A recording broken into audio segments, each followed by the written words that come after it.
Okay, here we go. Live on Facebook. Kitty, I see you there. I'm gonna get to you. I promise. I promise. I got you on my list. Wait for Vera and Agusti. Here they are.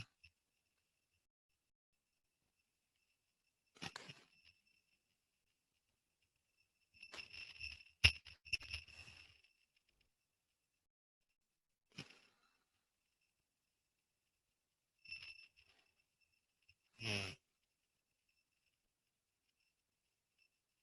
There you go.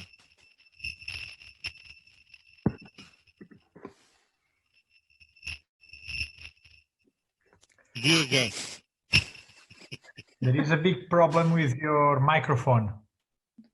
Yeah, we can't hear you. It's like jingle bells. Okay. Is it for everyone else? Yeah, there is echo. Wow. And delay and No, see?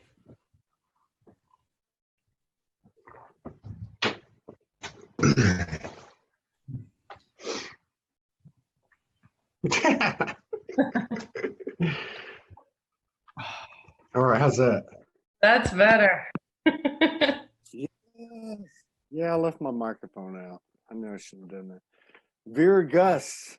I love that. That's like, what was that old couple? What was it? Jennifer Lopez and Ben Affleck? They had one name for both of them. Yeah. Oh, did they? Vera yes. Uh-huh. So I know I know I can always be totally honest with you.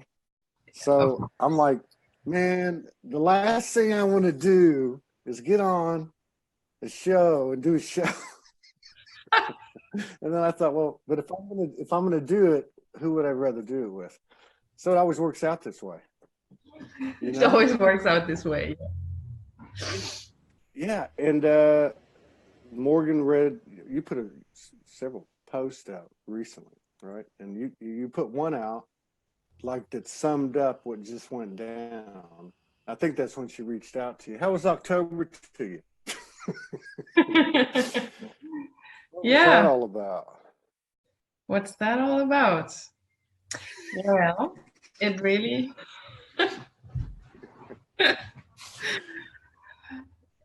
yeah, we really went through a major thing in a larger collective the past days, I would say, like the end of October, Halloween, beginning of November.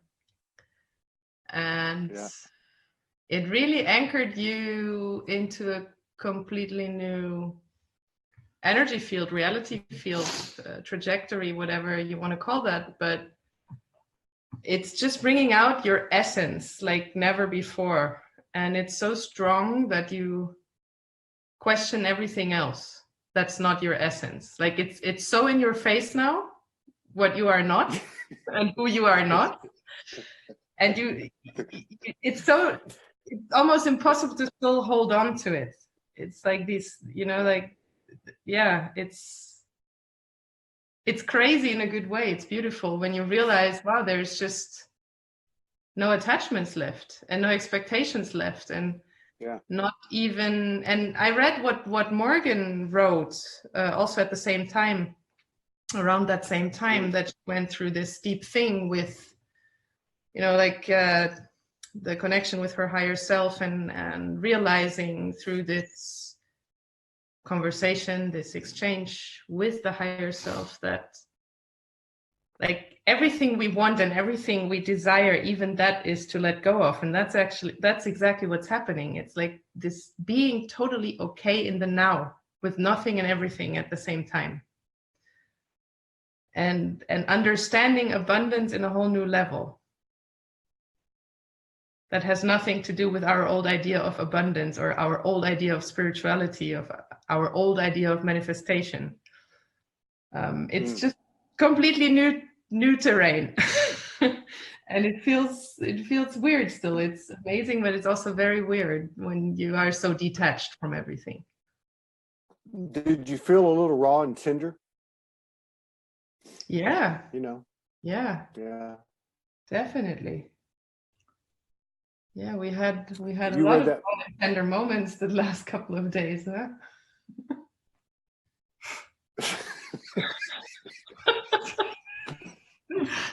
I think we just witnessed the event.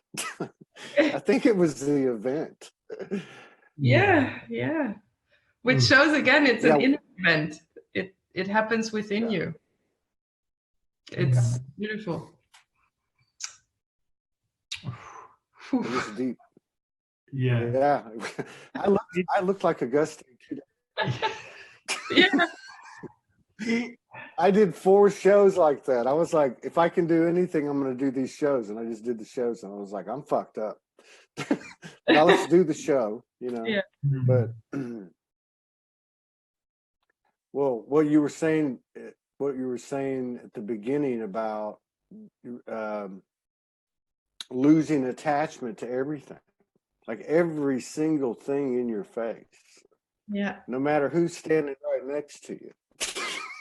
Yeah. There was one post on Facebook really, really difficult for me, because when we think and attach, we usually think on material things.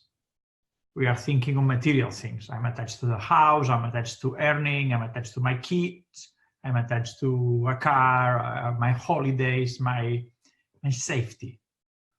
And usually the last days, how more we are detached of the possessions, of dreams, of desires, that really this part, it was an article that obviously it's always a little bit of semantics, but it's say detach from your passions. Passion.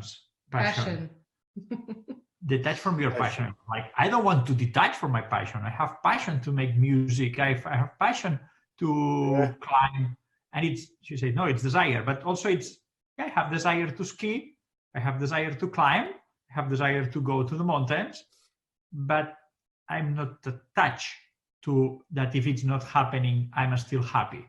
So it's completely a little bit John McIntosh, that you are just being today, and then today you have a surprise, and every day is a new surprise and a new surprise and a surprise, and you are doing things that you love and that it's fun. And the last days it was nothing expect, and we ended doing things including hard work, like using tools to do hard work and rebuild a workshop of an amazing artist, one of the best for the planet, and we were doing hard work rebuilding a workshop. But it was fun. And he was like, hey, I need your help. Come for a moment. And it was fun. So why not? One day you are skiing, and one day you are doing that, and one day you are hunting mushrooms in the mountains. And we did a lot of different things, none of them planned. I can say that we did not have one fucking moment of fun in the last days. We had, and in my case, it was really deep on Halloween, on the Dia de los Muertos or whatever. It was really deep.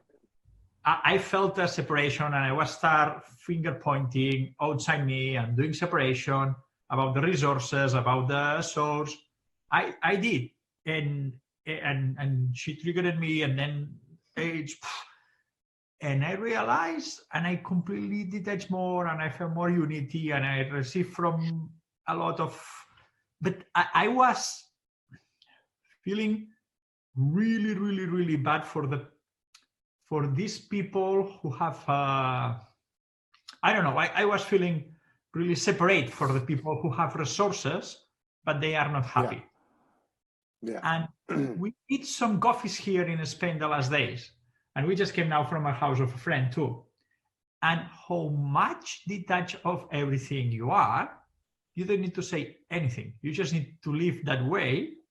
And the people on the other side is, wow, how much I invite you. I'm in a golden cage and I'm trapped here, and I will love to have the courage that you have to do things. Not that we have fun all the time, not that it's easy to, I say that we have fun, but not that it's easy. But the people that are completely in lives with safety, they have safety, but not have happiness and not fun. Yeah. And so in other words, you looked at what they were doing as separate.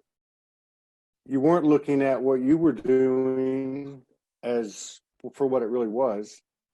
And what you're saying is, in both cases, those people are going to be happy sometimes and not be happy. And over here, on the other end, the same thing holds true to a degree.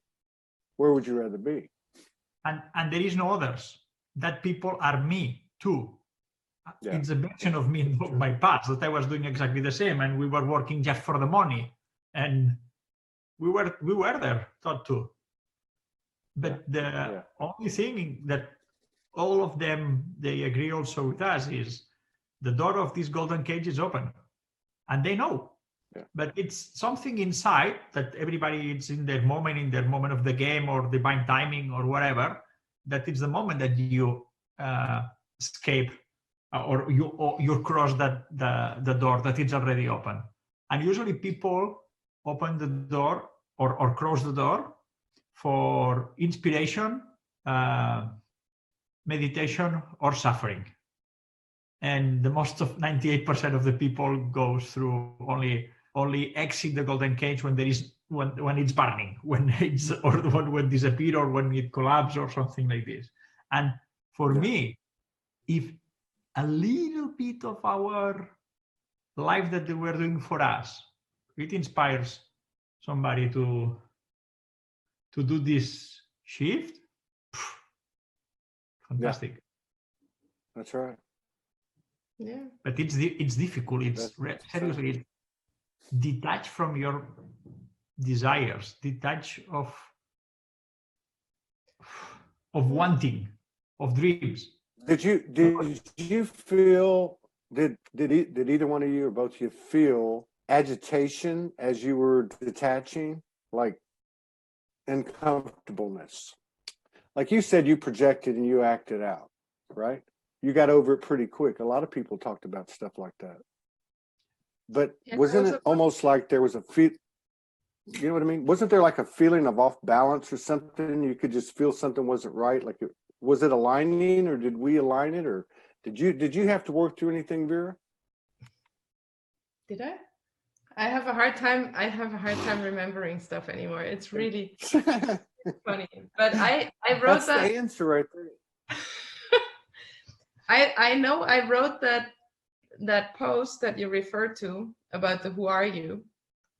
Yeah. But I wrote this just because I felt this needs to be said. I didn't have any like emotional stuff going on or anything, but somehow I felt this needs to go out there. And so I just wrote it. It's always kind of like automatic writing and poof, and I just post it. But I feel this time I was more the space holder for you. There was not really something going on for me. It was like this, okay, am I able to hold my frequency here with him, going through his anger, through his resentment, there was a lot of stuff coming up, which needed to just leave. Yeah. And I was just there holding space. So this time it was more a space holder role than anything else. Yeah. Unless I forgot something. I don't remember. And it was the moment, it's instantly, the moment that you detach from desires, so to plan. I want to go surf, I want to go to ski, I want to go to that, I want a house, I want bed. And the moment that you detach, boom, a lot of things start appearing to you, and a lot of new possibilities.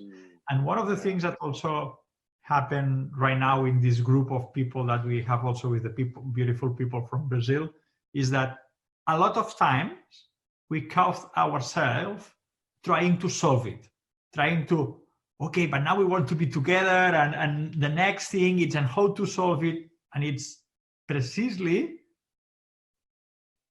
don't try to do anything. So it's really do nothing, unless that it's fucking obvious inside in front of you saying, hey, it's time, or unless that it's really coming from yourself. Now it's like, now we are heading, in 2 days, we're going to be in the Pyrenees with the snow, walking without direction, without a fixed route, with direction from sea to sea, and walking, cabin to cabin, and just walking, and incommunicated from social media.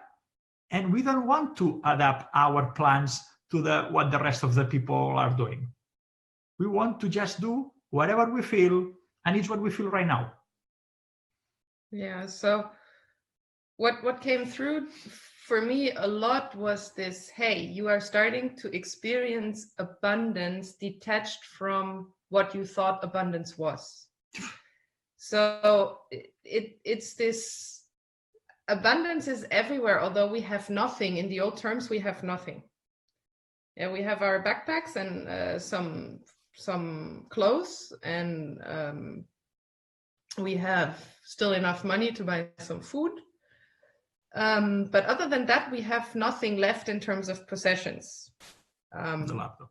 Yeah, the laptops, some like tools, but nothing that, like in the old way, anybody would say, wow, you have a lot of stuff. We hardly have anything left. But what happens is that ever since we came back from Brazil, and also in Brazil, of course, it already happened, but even when we came back into like not knowing where we were going, there was not one single day we didn't experience abundance, like full abundance, not one day of lack of not having enough food, or it was more the opposite. It's like saying, no, okay, it's enough. We're really full, and we have had always a bed to sleep in. Good food, people treating us amazing, beautiful being with adventures, friends, with friends that we really are with in gratitude that we shared time with them. Everybody that we were visiting is like, stay 3-4 more days please with us, you have the house open. It's this beginning of the unconditional sharing that I always like. It's 5 years I'm writing about that, and now it's really starting to happen, like on a larger scale, that people open up and they share and they realize that it's about people. And yeah, that was another thing that came through a lot was, hey, it's a shift from appreciating people for who they are and not for what they could be useful for. Yeah. And the old world is all about just, you know, who's useful for what and how can I use the others because they're using me. It was this whole old game that we were playing, and now we're shifting into this appreciating the essence of people, no matter what they do, no matter what they're good at. It's for who they are and for the love they emit, and truly understanding this is oneness. It's a part of me, and all of them are aspects of me. You're making decisions based on strictly the energy field of whatever's outside of you and yourself. And I mean, and we used to call it agenda. Well, I guess we still could, kind of in a bad way with a bad connotation, but you know, you start to realize it doesn't even matter. We all did it. We weren't even aware we were doing it. Like it was just a pattern, like riding a bicycle. But I like, you know, the fact that it's interesting because we just talked to you right before you were headed out, right? You just got back to, and then we've gone on it's been a trip. It was a very trippy month for us because we went to Sedona and then we left, and then Sherilyn transitioned and all that stuff happened. And then the 29th and 30th Morgan wrote about. Yeah, it was pretty. But the thing that I'm picking up from you, and that actually Shanine and Morgan were talking about last night when we did a show last night, was the information in the code that was available, that was being received. We're more than receptive to it, that we're actually containing as it was coming in, and we're getting it. Even with this stuff happening, even with the, you know, the things that happen in this transition, whatever you want to call it. But we're actually getting it. Yeah, we're actually getting it now. I got to tell you, it feels really good to be talking to two people that I know you've probably gone through more than us. So I've got nothing to be, you know what I mean now? Yeah. It sounds good and all that stuff, but sometimes it's, you have your moments. Yeah. But I like what Agusti said. I like what Agusti said. He said, the more you detach, the less you think. Yeah. Right? So like the more you detach, I'm sorry, let me rephrase it. The less you have to think, okay? You don't have to plan. You don't have to, and that's what you were saying about the thing with the people in Brazil is, detach from having to figure it out. Like you were saying, if you're right in front of that person having a conversation, whatever, but it gets quieter, right? It gets quieter. Yeah. In here, out of here. It's, the biggest scary thing for her to be with me in the mountains, it's that the first time that we met, we went to the mountains for 8 hours, and I spent 8 hours in the mountains explaining her the silence of the mountains. So I was talking during 8 hours non-stop. And she was like, I'm not going to go for a month or two in the mountains with you if you are not able to talk. All you do is talk. I did not stop. And now, Jesus, I'm with her doing a coffee, and it's like, I have nothing to say. We don't have conversations. Almost no conversations. We can drive because people let us cars. We are driving and we're in silence. Seriously, it's like me in silence. It's the end of the world, that probably. And we do the same thing. We do the same thing. Because it's like, obviously we spend a lot of time, or I spend a lot of time trying to figure out everything. Then if it's source, but your source, and then all of source, and there's my projection, and you know how it works. And then it's, look, now we'll share this. And then what 2 points that it's like, not that you figured out everything, because nobody figured out everything. It's like, with I know, it's enough. And at the end, I don't care. Really, it's, I was reading the Jason Estes gift, and it's beautiful, but maybe the gift did not knock on my door and it's not here, or maybe I did not receive it. I don't care. It's like maybe I miss it. Okay, now I'm gonna make it. Glue, glue, glue, glue, glue. I'm gonna sing and I'm not gonna make it. Okay, it's okay too. It's okay. It's, for me, it's, I'm with her. I'm kissing her more than ever.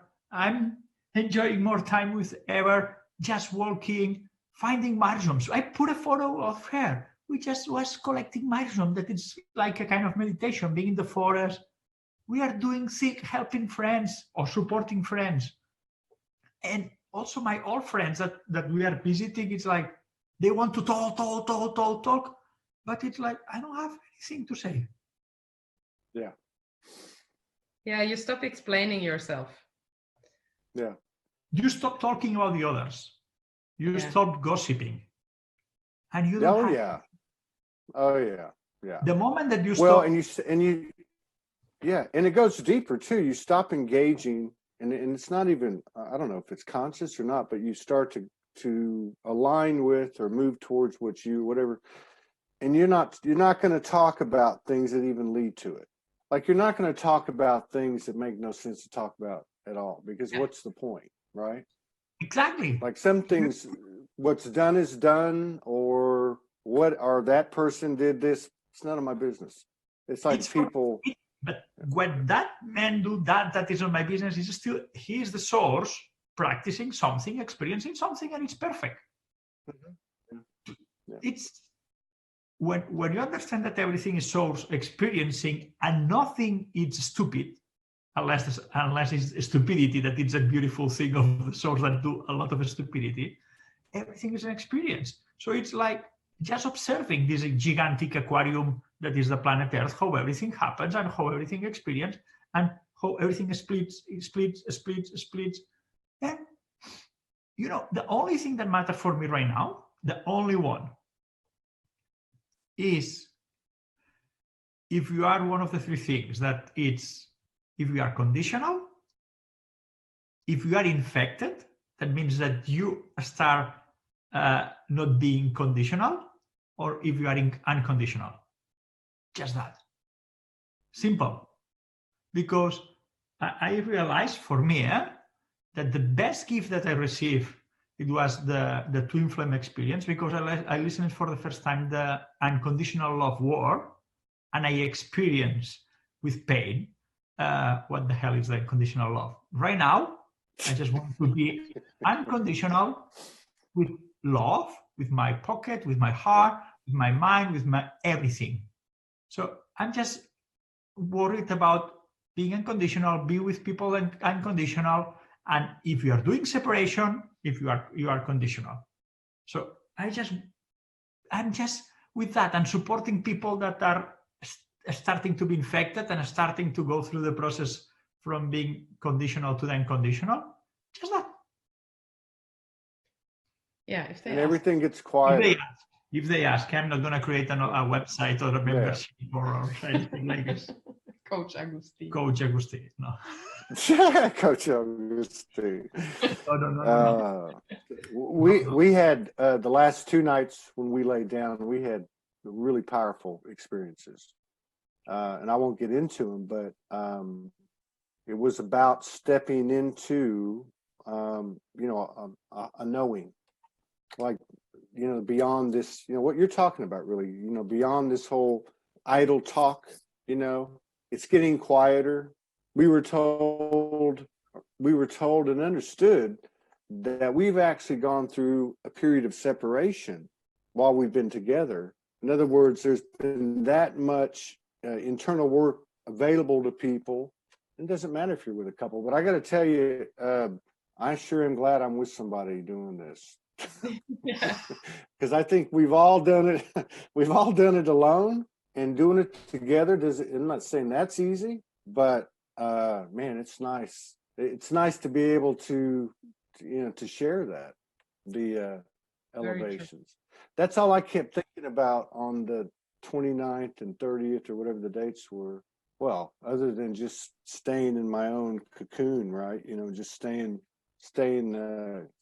safe or whatever, was I knew that there was going to be a huge shift coming out. And I knew, and obviously it feels very collective too, but yeah. It does.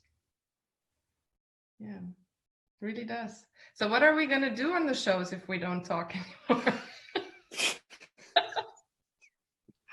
Turn on some music. Yeah, we can share recipes. Dance. Recipes, music. Recipes. Dance. Yeah. That's actually, to me, a really profound question. Yeah, that's actually, I mean, that is a, huh? Go ahead. No. Go ahead. Go ahead. And it's a profound question. It's a profound question. It seemed like, no, but really, what better way to know if you succeeded in doing something like this that I'm involved with Morgan, this show, then it's not needed anymore. That's why I said it was profound. Or maybe it's going to be more like, that's what we talked about actually in Brazil already, more like a big brother thing, sharing life, like this, but not out of like voyeurism, but just because you want to share life and you want to share life experiences. When we start living more in community, it's probably going to go in that direction, that you just let people participate in your lifestyle instead of. For me, I already told you once that you're going to be the reporter from this new wall to the other wall. You're going to be there. Hey, here, Todd Medina from the New Earth. Look from the New Earth. It's connecting dimension. It was so beautiful for me because we were at this artist workshop, supporting him to rebuild the space, and I was with her. Oh, now I get it. But what it was in my mind so obvious that how it can look like the life after the shift.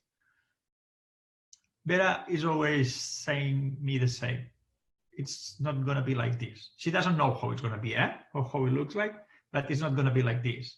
So we are still trying to figure out with our minds, oh, but then it's going to be that, but more easy. No. And the point is... Detach from that, yeah. Detach. Detach. I'm with Vera.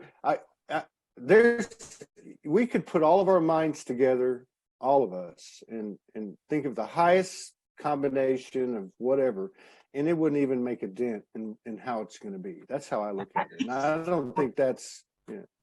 The only moments that I feel like a kind of glimpse is like maybe my abilities for create music is that because the food in the new life after the shift, it's going to come from speakers. When I'm DJing, the food is going to come from speakers, and we are just opening the mouth, and we are going to just receive waves, and that it's like candies arriving to your mouth. I don't know.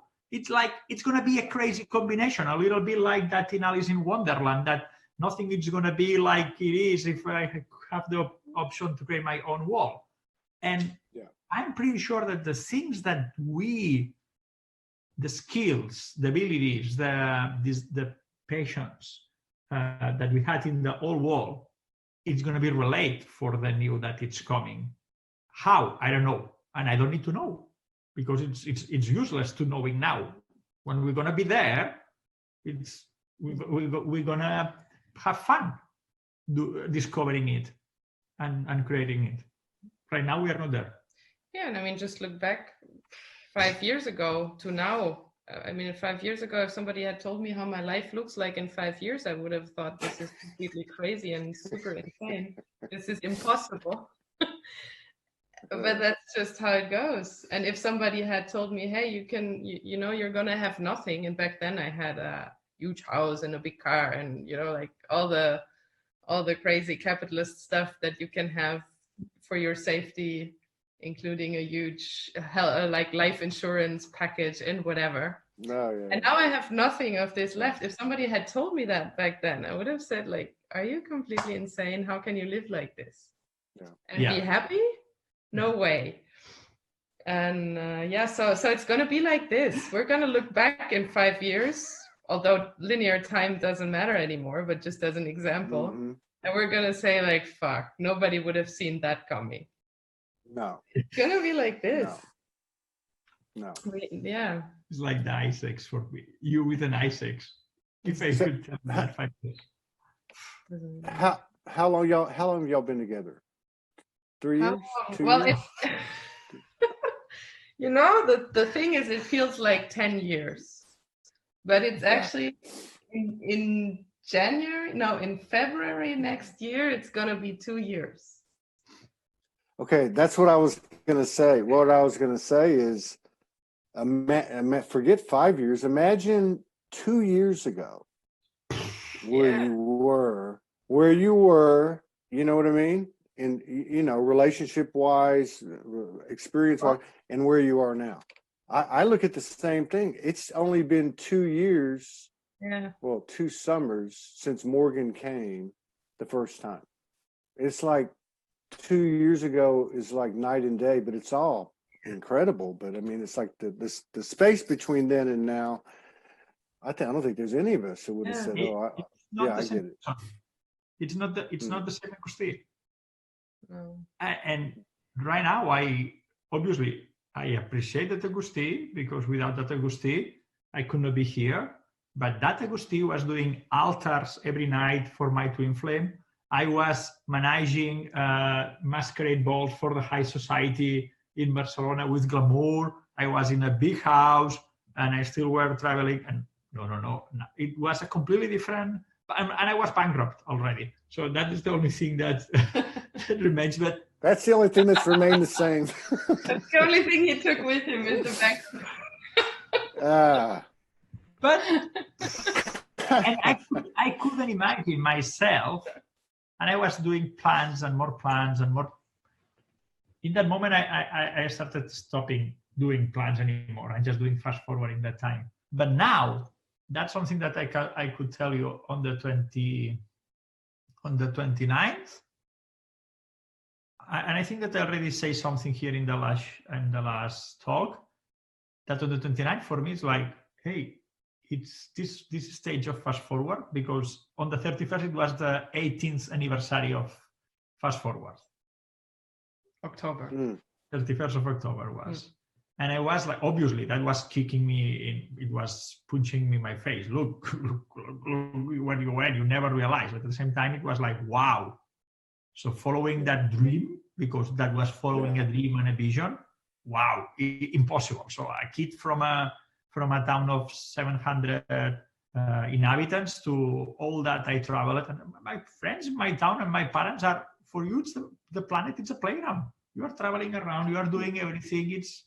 It's for me, it was the best thing that I ever could do, following the dream and that passion. But now I'm not following anymore that dream or that passion. I don't have any desire to lead anything, to build anything. Yes, I want to be together with people that is unconditional. I want to play together. I want to have fun together. I want to create apps together. I want to, but without any planning. And that for me, that I was the man with Agile and a Scrum and these boards with all the tasks and plans and time mapping. Yep. Huge shift in this man. No business plans, no PowerPoints. Yeah, no how. I started, I haven't written anything in so long. And after all this happened, I was trying to come up with something. I haven't had any whiskey in several weeks. I used to have a couple of whiskeys and then I'd sit down and put some music in my ears and I would try to write, I haven't done it in a while. But I felt like that same raw, tender space of other times that we've gone through elevations or when I've been apart from Morgan or whatever. And I said something like that. I didn't finish it. But it was like, we've come too far to turn back now. We got this alignment. We've got this alignment in frequency. No more, this is it. No more what's, why's, or how's. This shift is happening right now. Yeah. Yeah. And then I go on. I don't want to get into the rest of it, but yeah, that's really, I think when you said that earlier about detaching, the more you detach, the less you have to think. That's the thinking. Oh, how? Why? Why isn't this happening? How does this happen? Because you talk. That's just the self. I mean, really, when you get right down to it, it's just it's certainly something we don't want to have anything to do with because it's sabotaging. It's just sabotaging. Go ahead. Yeah, I mean, for me, it was really clear now that we shifted into this new, like really truly from the inside out. Before that, we were still trying to somehow explain what we are doing to other people and still somehow, bring it into the outside of you, but it doesn't matter because it's all inside and you create as you go and you create as you go with other people that are also creating as they go. And that's all we need to know because that's a big one. It is a big one. That's a big one. That last part is huge because the thing about the last part is it's one thing to have a person bouncing around with that vibration, then have a couple like you guys. But when you start to walk into situations like you've walked into, like with Lindsay and Hank and Marco and the people in Brazil, and the same thing with us in our travels, when you start when that starts to happen in that however you described it in the beginning, where you just bring people for who they are, not what they can do for you, and you just have a gathering, the activations and frequencies and code exchange happens. I don't, obviously the brain doesn't catch it all, but one thing is for sure, that collaboration and co-creation is like a bomb on top of this birthing Trinity frequency we have. Yeah, absolutely. And it's no matter, you are infinite, you have the infinite power inside yourself, and you know how it works, the torus, and how to create things. But humans, we still try to make plans to make it happen. Like if the universe is done and need you to make a plan to manifest that thing.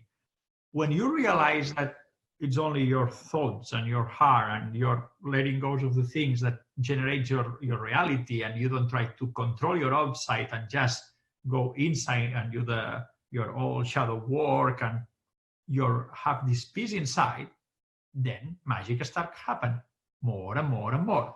Yeah. And when you put to people, when you put for people, really, it's the people from Brazil are saying that maybe we're going to meet all together here next month in Europe, because it was so powerful. The magic was so fantastic that it's the best drug. It's the best drug available. It's the best sensation right now. I don't know any other sensation, because it's people align all together. Mm-hmm. When there is wave, because there is waves, the people is there, like in the couples taking turns. Ooh, and that is a real fucking toroidal thing. And I feel that one day it's going to be just people unconditional together. I don't know where. I don't know if we're going to be in different spots. Yeah. But that, for me, it's the key. It's the key. It is. And I'm not trying to, we are four. Now we're going to make plans and we're going to build something and we're going to make it because the universe is stupid and doesn't know how to manifest things. No, if it has to be manifested, it's from inside out. I wanna read something that Bella, one of the two Brazilian ladies we had. Bella. Bella. I just made friends with her. I just made friends with her like yesterday. Bella. Bom dia, Bella. Yeah, she's a huge fan. So I just really feel like sharing this, what she sent to me. And she said, I don't need to save the world. Right now, I just feel like being with my soul family. And actually, I'm getting the family feeling more and more. If anyone comes to ask, but what are you going to do together? My reply is, love each other, spend time and hold space for each other. Wow, I'm crying. Like families do. And who knows what may evolve from there. And that's it for me. You know, it's this thing of Bella. First together. But what are you going to do? First together. Family reunion, soul reunion. Say it whatever you want, tribe, whatever. Then we're going to be together. Obviously, the thing is going to come every day, what you want to do. But first, this togetherness. This and it's beautiful. It's beautiful from her, because she was like Agusti, like a hurricane, you know, like, okay, let's do things. Let's get this out there. Let's make fast forward happen when we first met her. And it was amazing how much this 3 months experience in Brazil shifted everything for all of us. But of course, it's beautiful to see it in the others reflected back to you, how much you're shifting together when you're together 24/7, how it's more intense, of course, but at the same time, it just goes so fast and so beautiful when you fully can be yourself and express your essence all the time and be radically honest. It was really, we talked about it, this whole thing about telepathy, that, you know, we're going to have telepathy when we're in this new dimension and whatever. We already have telepathy, because the moment we share our essence and we speak what we think in the moment, what we feel in the moment, you don't need to read people's minds, because you just are. You're radically honest. It's another merging of many opposites or whatever, with actually matching what you're saying with what you're actually telepathing. That's a powerful thing. And it's weird too, because when you're in those environments like you're talking about, you can see the change in the other people because of where you can actually see them, because you're watching it happen, which actually makes it easier to confirm your own changes, you know, because it's less of that personal journey and you're questioning yourself. Oh my God, did that happen?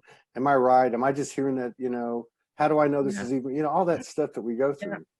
Yeah, that, and then these like these I don't know, the way the energy's like laid out, like through these days, like say the 28th, 29th, 30th, was almost like a book, right? Like everything seemed to be sequential. Everything was happening in perfect order. And, you know, it's just like, you know, it just fits like a puzzle, right? Like we're here and our friend lives in Michigan and she said, you know, you guys can hang out there and, you know, and we're like, okay. And then, you know, there's bears around and one night this big dog walks up, this huge dog. The coolest dog named Angel, the coolest dog you ever met in the world, doesn't bother you, sits on the porch, eats raw chicken, chases the bears away. You know, good dog. Some deers walked up last night. They were like 15 feet from the porch. And I said to the dog, I said, leave them alone. They're good. They're deer. And he just looked at them, didn't bother him. They looked at him. I mean, how does this stuff happen? And then 2 nights ago, I came out onto the porch and I've been feeling this bear, right? And I mean, I like merged with the bear. Like I just came out and it just happened. I could see his face. I could feel him in my body. It was weird.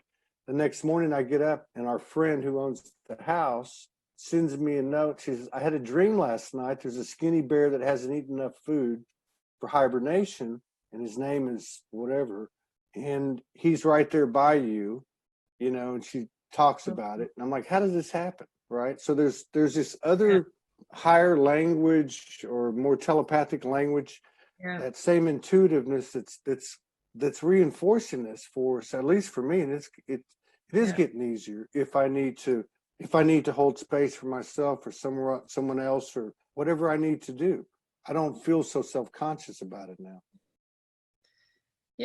I really feel it's, you know, it's intertwined, this whole thing with when we are radically honest, we automatically start expressing our essence in the physical level and in the physical language with each other.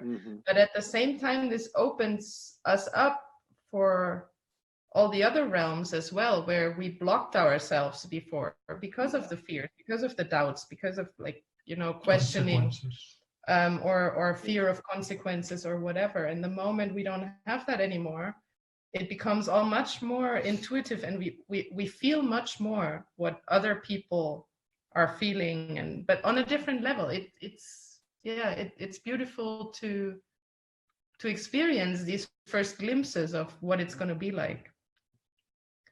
Yeah, and I'm with you. I like what y'all said too about it gets quieter. It's getting quieter.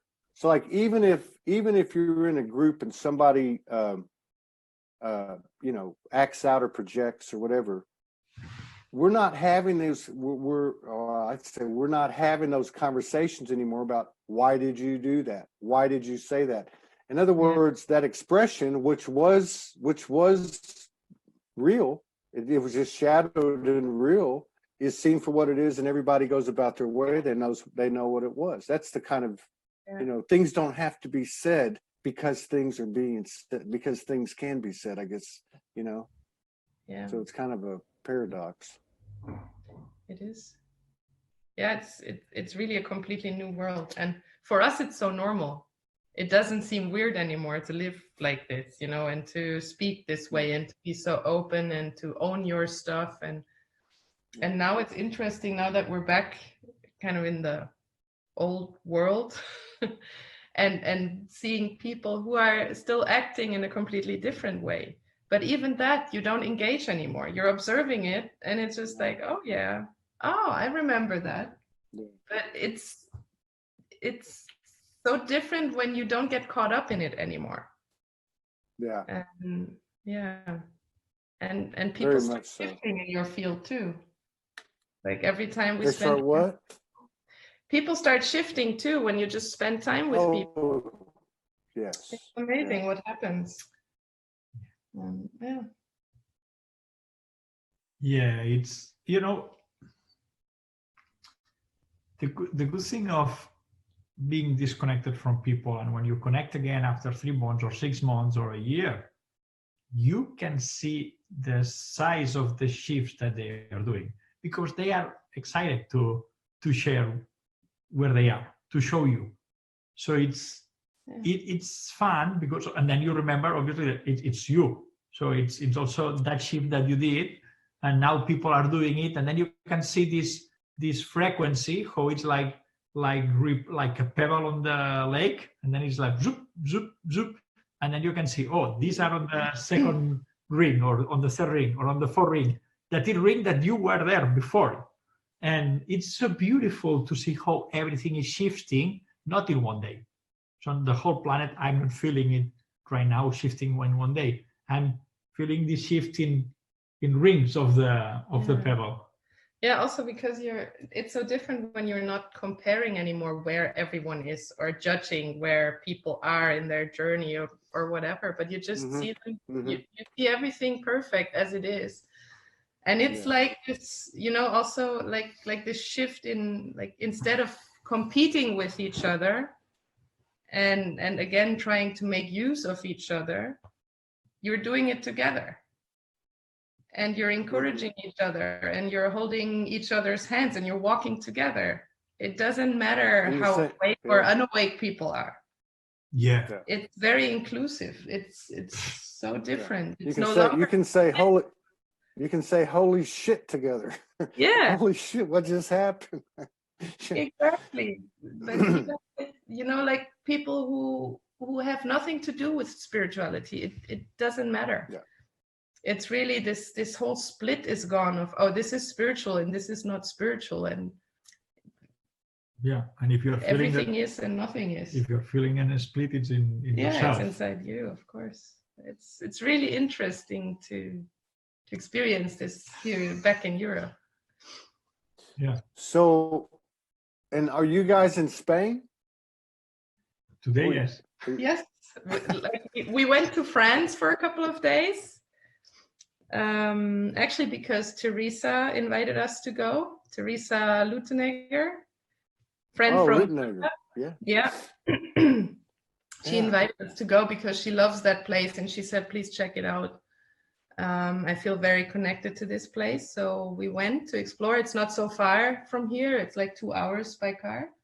And so we spent a couple of nights there. And now we're back close to Barcelona, and tomorrow is packing day, and then the intention is on Tuesday to start walking. So Pyrenees, and probably most of the Spanish part, but who knows, maybe we're going to land in France again.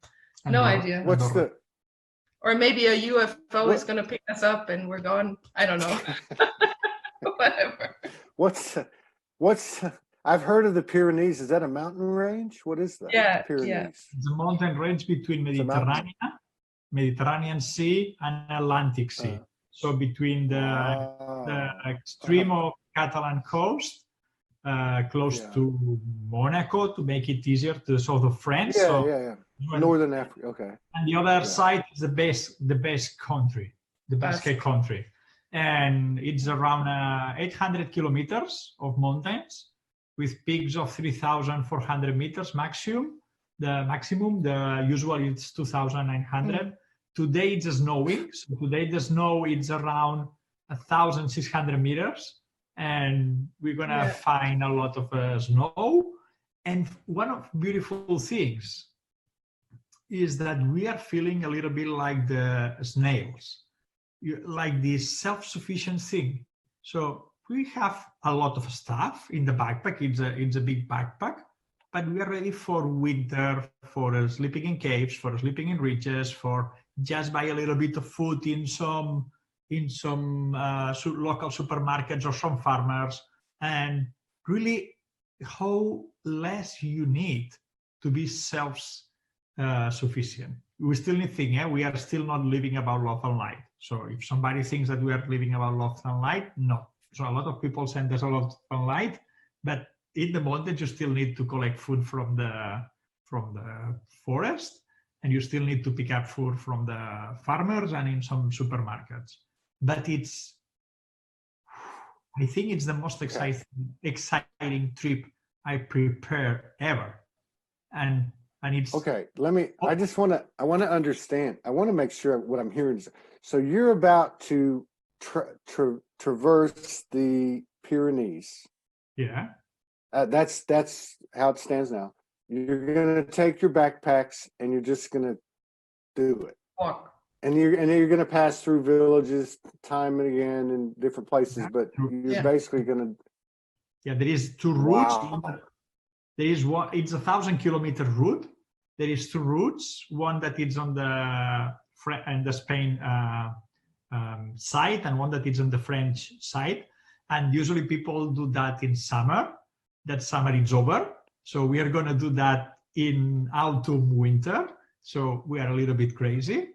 And yeah. Damn. And we decide, the one of the important thing for us is usually these things you need to plan a lot. I have a lot of friends that did this thing, and also running. There is people running this thing.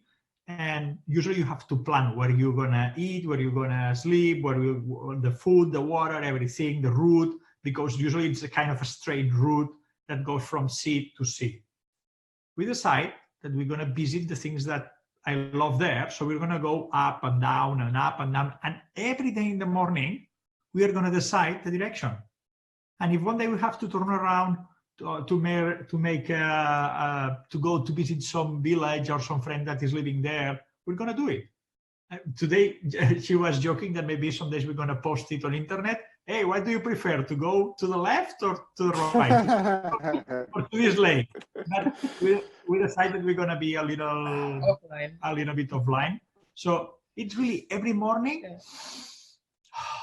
that lake, that peak, or that lodge. What do you prefer? Just that every day.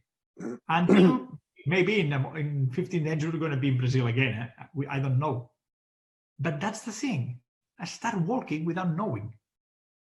And maybe we're going to walk, and there is somebody who wrote us that had a dream of us arriving to the beach in the Basque country and meeting there. So maybe it's going to happen. But for that, we need at least 60 days walking. So we'll see.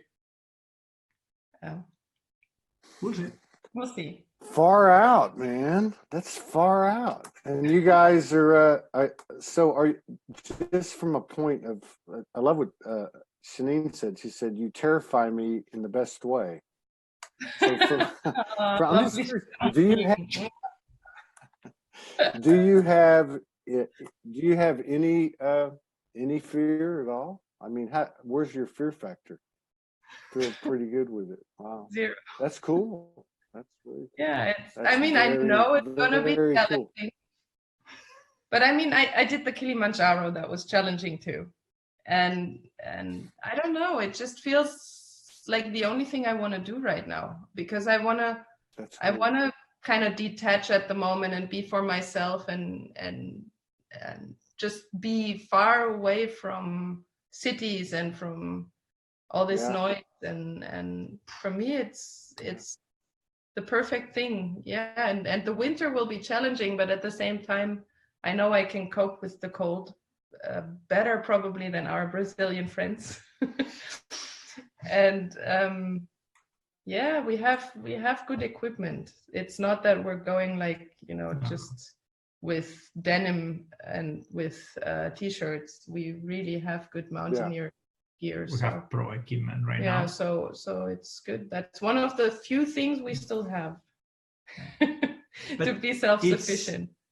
It's not a fear, but one of the things that it's scary for myself, not for me, is that maybe we're not going to come back.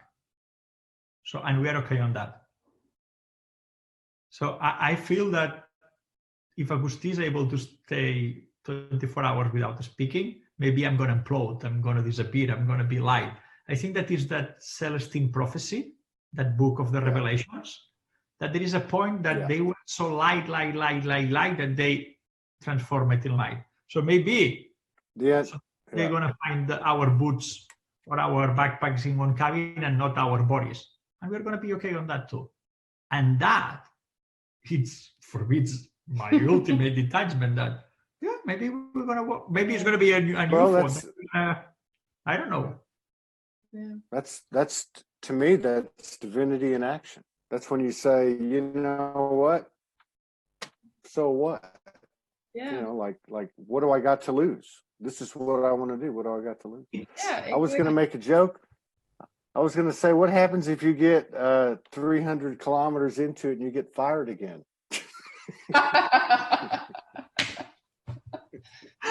You know, that's the challenge. Yeah? You gotta detach from it. You gotta detach from everything. Yeah, you gotta detach from everything. Yeah. Like the big question is, who's gonna get the BWAC sleeping bag? You know, there is BWAC, and we have only one for 2 people. I already know. I already know So who's gonna get it. To sleep in it and Yeah, but I have the maps, so good luck. So I think we're gonna be fine. No, but it's also that it's gonna be okay. So it's gonna be okay. It's yeah.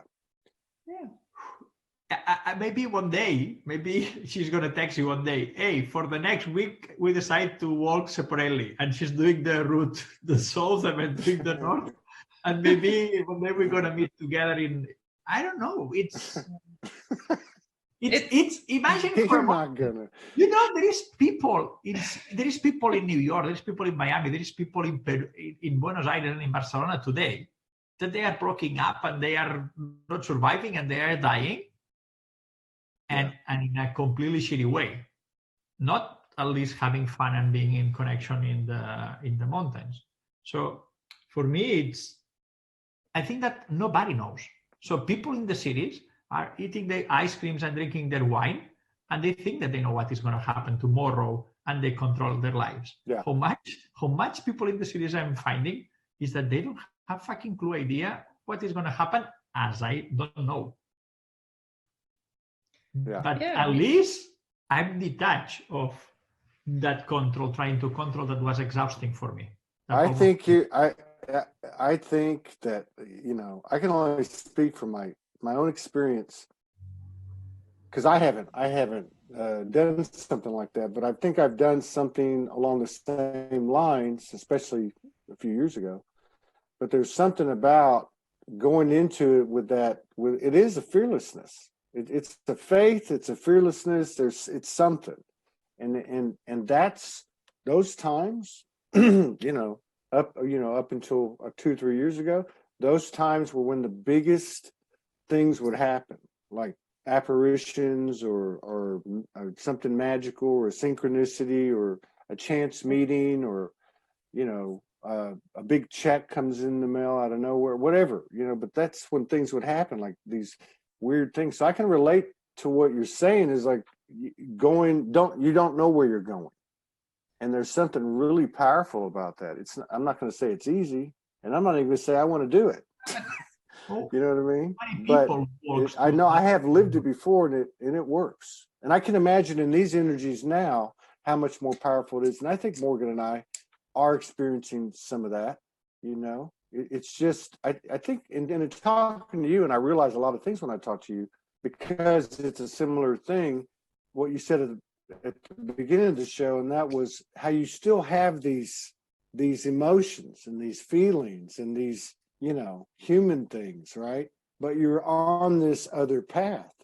and I loved what you said, the analogy you said, those people over there have what they have, and they have the resources. That's what you said, the resources, but they're not happy. You know what I mean? So it's like, for me, that was a really good analogy. I'd rather be on this path and deal with what comes than be on that path, because I've been there, right? Yeah, we've all been there. We've all been there. And for me, it's are you gonna? Huh? No, go ahead. No, I was just gonna add something about the not knowing, but at the same time, you have this deep inner knowing that this is the way, and it's this funny paradox that your mind doesn't know anything, but this other force is so much stronger. This deep inner knowing of this is what I'm gonna do now, because this is what I need to do now, and you don't question it anymore. there is no more discussion in your head about the like dangers or like positives and negatives, because it's not relevant anymore. You just know you got to do this. And it gives you so much peace and so much freedom. It's beautiful. So yeah, although you don't know anything, you know everything. Yeah. So simple. It's like I get what you're saying about the knowing too, because it's on things that I have this knowing, I still detach from them. I'll still detach. All right. Yeah.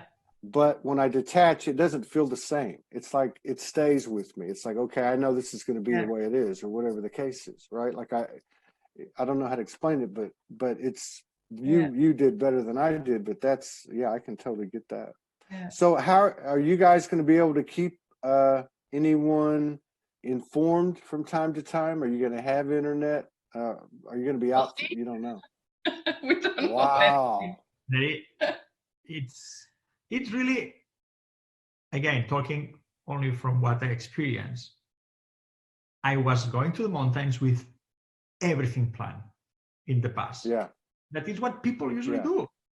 Plan, absolutely plan, and just walk the things that they plan with a specific outcome. This time I have the inner knowing that this is what I'm going to do. Yes, we are going prepared to a completely uncharted journey. Yeah. We are prepared to a completely uncharted journey.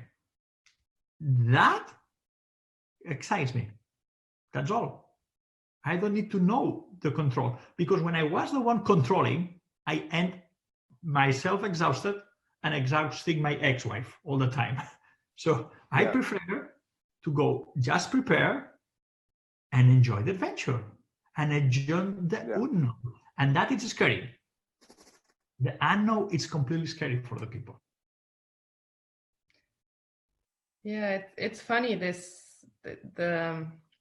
also about excitement. Excitement is such a different thing now, because you don't have these adrenaline rushes anymore of, oh my God, what's going to happen? And sometimes people also tell me, wow, you're so neutral with things. And that's kind of, that I can't say, oh my God, I'm so excited. Well, like it used to be, like when you're riding a roller coaster. Then I'm sitting in the roller coaster. I'm like, oh yeah, I can feel it in my stomach, but I don't have these adrenaline shots anymore, rushes that come through you. So everything is like much. I think that's part of that. Quiet.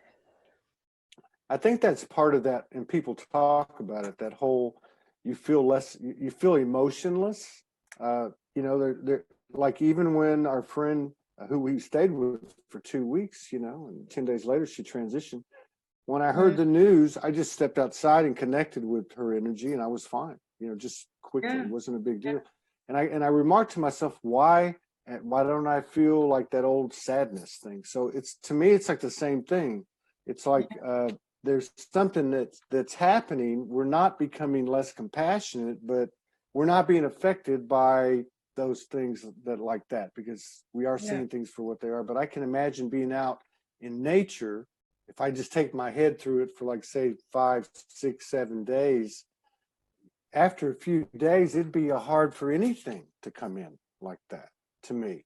I mean, it would seem like you would be very present with each other, present with yourself, present with your surroundings, which has got to be. You're right. You may not come back. They may find both of your pairs of shoes in your backpacks in a cave. No bodies. It's true. I never experienced that. I never experienced just be with her, just going there without room or without a specific direction, without a specific route, just enjoying the look in the eyes of the other, just having a dinner in silence, no TV, no radio, no internet, no social media. No phones. No phones. Just being there. I don't know what is going to happen. And I know that there is no place in the planet, there is no amusement park that you can experience that. No retreat, not workshop. So it's like, we're going to play with that. Maybe we're going to maybe talk to you another day, say, don't do it, don't do it. But and that's okay. That's okay. You had the balls to do it, or at least to even start doing it. But that's the thing. I wouldn't be surprised, but I wouldn't think it would happen for that reason. It could, but I think what's going to happen is what you said at the top of the show, because we've experienced it. You've experienced it, and that's when you surrender, let go, detach, right, and then you walk into this uncontrolled, unplanned space. Immediately, things start happening, right? And you guys have experienced it. You've talked about it. We've experienced it. Others, I'm sure, have experienced it. But as we were talking to a lady a couple of days ago, and I can't remember her name, but we were talking about maintaining that vibration. So in your case, I think that's going to be a big plus for you, because your alternative, or your as it stands, is going to be walking every day in these natural settings, which is profound. Neither distractions, no a set of cards, no books. We really want to, because sometimes we are in the nature and then we need a book, or we need to play cards or play board games with our friends. It's no. Being there, that deep experience. And I had the gift of being in the mountains last June, sleeping at 3,600 meters in the snow with silence, just seeing the rocks falling, how nature is falling apart. It was a show.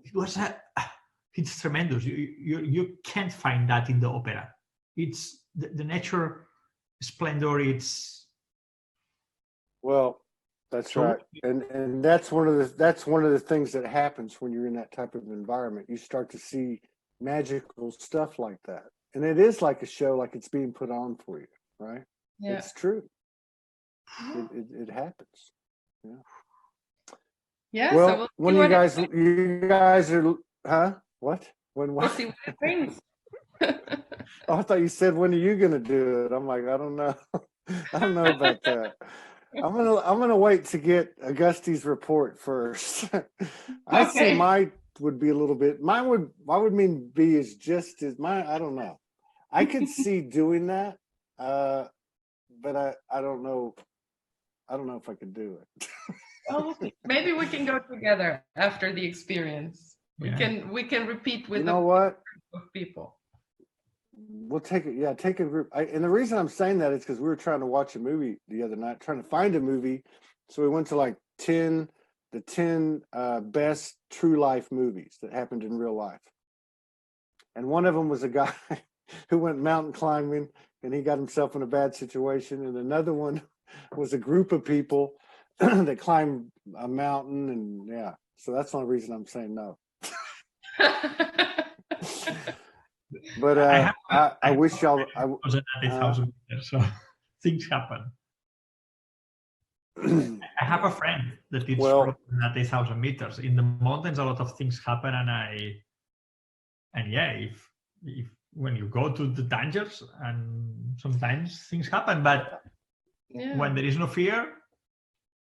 Again, what's your outside reality? Yeah, you create it. It's true. That's very true. Wow.